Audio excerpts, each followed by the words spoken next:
Gave our hearts, made the start, hid this heart. We lived and learned, life through curves. There was joy, there was hurt. Remember when?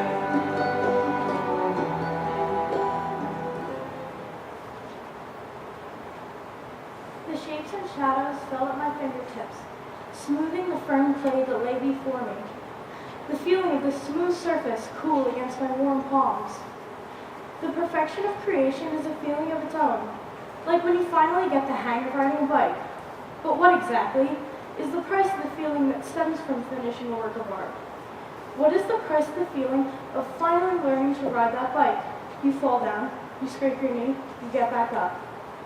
The shallow curves of a sculpture are much like the dips and curves that shape life. The shadows cast by the different shapes of the difficult times will always be there, giving the sculpture its beauty. What would art really be without the shadows? You make a mistake, you have to fix the sculpture. When you feel there's some way you could change it to make it better, do it. Before you can see what you've accomplished, finishing that sculpture or learning to ride that bike, you have to build it up to truly be proud of what you've become. We take these things for granted. When something looks easy, we try, but it's not as easy as we think. Our parents push us on the swings to give us the feeling, but we're really the ones who teach ourselves how to swing. When you're being pushed down on the seesaw, sometimes you don't quite judge the distance right, and, well, we all know how that goes. Since it's adulthood, growing up makes it difficult to stand back up when you fall. These difficulties push us down again and again. But why is that? Are we so reluctant and fearful of the consequences of accomplishment? Standing up to accept who you are is what shapes us, to come to terms with who you are in the playground of life.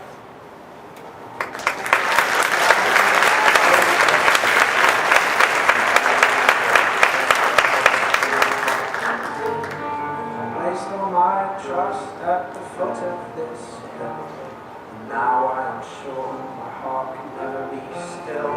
So collect your courage and collect your horse, and pray you never feel the same kind of remorse.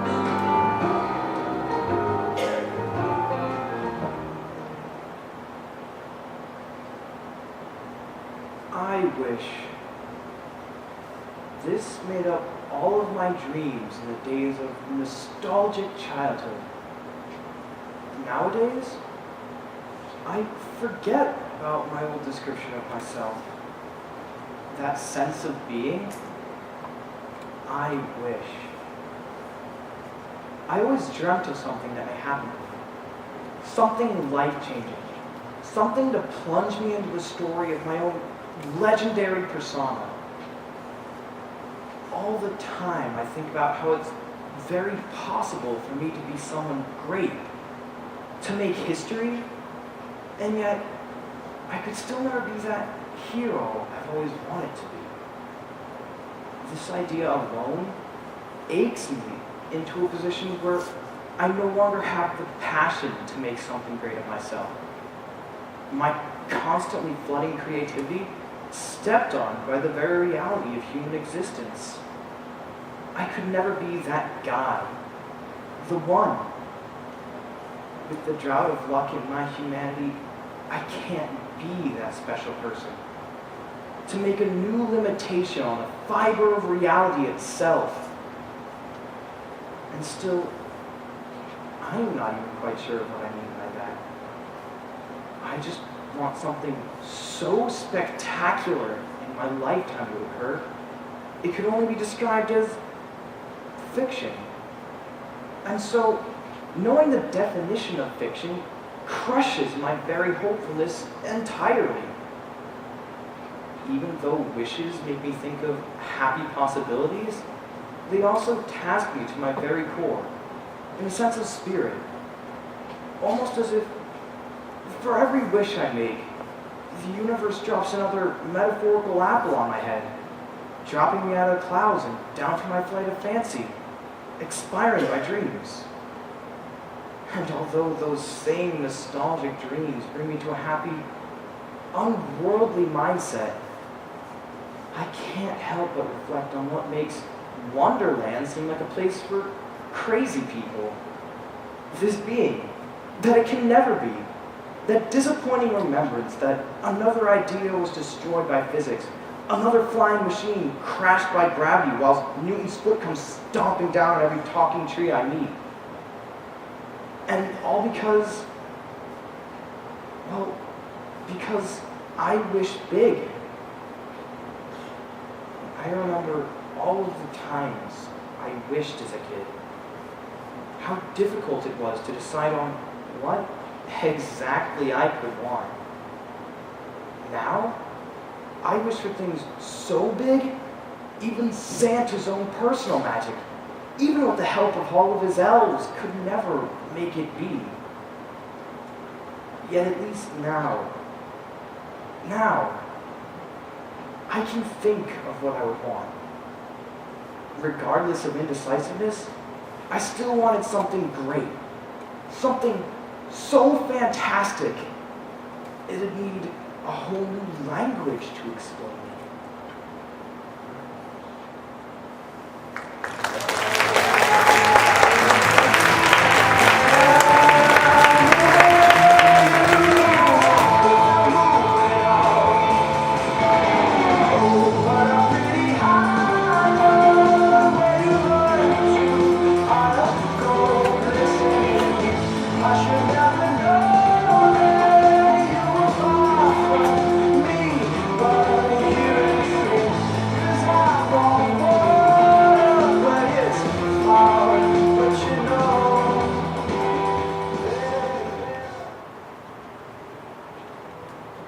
Why are you here?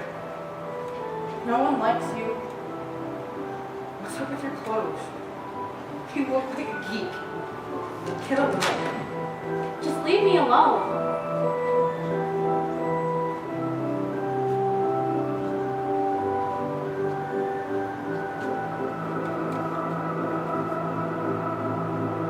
Look what he's done to you.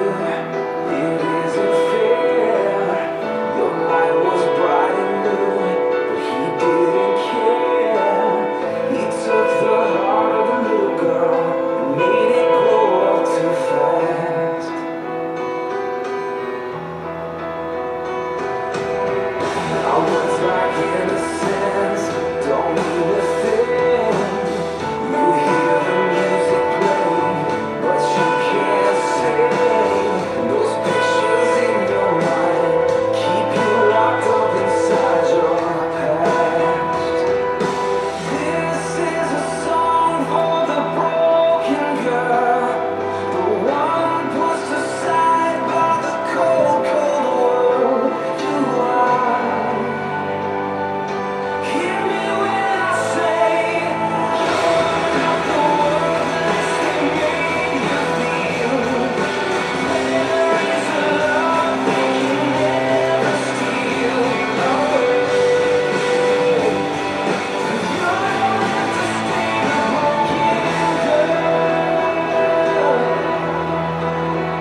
down and be amazed by how grace can take a broken girl and put her back together again.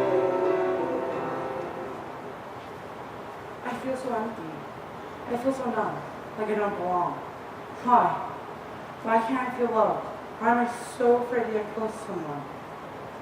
Why can't I be a happy, normal teenager? But I won't give up hope. No, I will keep hope alive and dream of a better day, because there's always darkness before the light.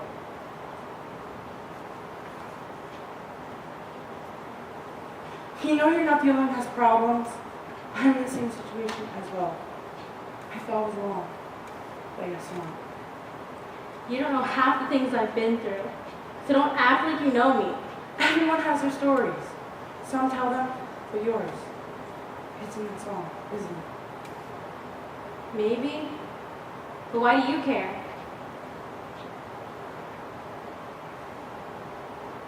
Because I'm sorry. I didn't know I'd judge you without knowing your life story. I didn't know I'd judge you on your appearance. But maybe in size matter, you think we could become friends? Friends? Why? To help each other on our journeys. To boost each other's confidence and hope. I never thought of it that way. But I like that. And hey, I'm sorry too.